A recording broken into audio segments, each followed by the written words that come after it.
बुद्ध धर्म में जीवन को समझने का दृष्टिकोण बहुत ही गहरा और सरल है। इसका मुख्य उद्देश्य आत्मज्ञान प्राप्त करना और जीवन की सच्चाई को समझना है। बुद्ध धर्म का मानना है कि जीवन में दुख और सुख दोनों ही अस्थायी होते हैं और हमें इनसे बंधे बिना अपने आंतरिक शांति की खोज में लगना चाहिए। यह कहानी एक शहर के लड़के और एक बौद्ध भिक्षु के बीच के संवाद पर आधारित है, जिसमें जीवन के सच्चे सुख और उसकी अस्थिरता का मर्म बताया गया है।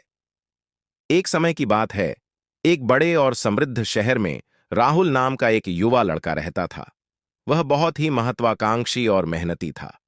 उसके पास अच्छा घर, बढ़िया नौकरी और हर वह चीज थी जिसकी वह कल्पना कर सकता था। लेकिन फिर भी उसके मन में एक अजीब सी बेचैनी थी। वह हमेशा अधिक पाने की चाह में लगा रहता था, लेकिन जितना ज्यादा वह पाता उतना ही ज्यादा वह बेचैन होता गया। एक दिन उसने सुना कि पास के गांव में एक प्रसिद्ध बौद्ध भिक्षु रहते हैं, जो लोगों को सच्चे सुख और शांति का मार्ग दिखाते हैं। राहुल ने निश्चय किया कि वह उन भिक्षु से मिलकर अपने जीवन की परेशानियों का हल ढूंढेगा। वह भिक्षु के आश्रम पहुंचा। वहां का वातावरण बहुत शांतिपूर्ण था। चारों ओर हरियाली थी, पक्षियों की चहचहाहट थी और हल्की हवा चल रही थी। राहुल ने भिक्षु को देखा, जो ध्यान मुद्रा में बैठे थे। उनके चेहरे पर एक गहरी शांति थी, जो राहुल को बहुत आकर्षक लगी। राहुल ने उनके सामने झुकते हुए कहा, गुरुदेव, मैं बहुत कुछ हासिल कर चुका हूं, लेकिन फिर भी मेरे जीवन में शांति और संतोष नहीं है। कृपया मुझे बताएं कि सच्चा सुख कैसे प्राप्त किया जा सकता है। भिक्षु ने शांत स्वर में उत्तर दिया, प्रिय राहुल, तुमने बहुत कुछ पा लिया है, लेकिन क्या तुमने कभी यह सोचा है कि तुमने क्या खो दिया है? राहुल ने थोड़ी हैरानी से पूछा, खो दिया है? मैंने तो सब कुछ पाने के लिए ही मेहनत की है।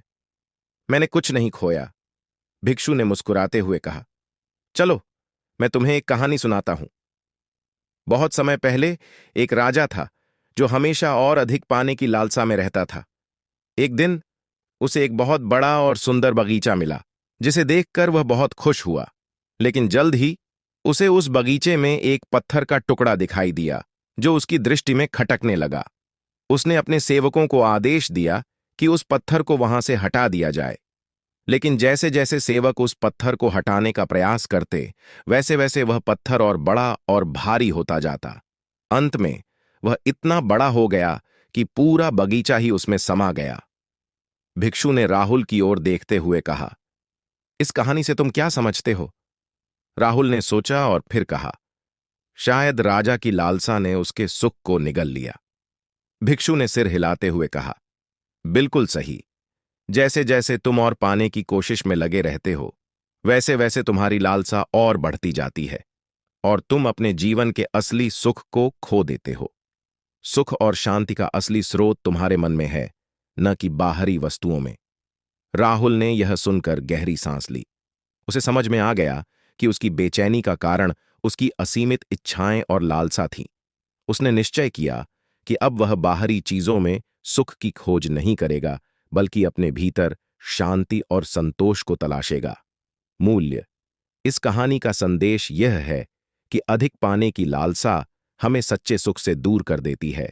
वास्तविक सुख और शांति हमारे भीतर है और इसे पाने के लिए हमें अपनी इच्छाओं को नियंत्रित करना और अपने मन को शांत करना सीखना चाहिए।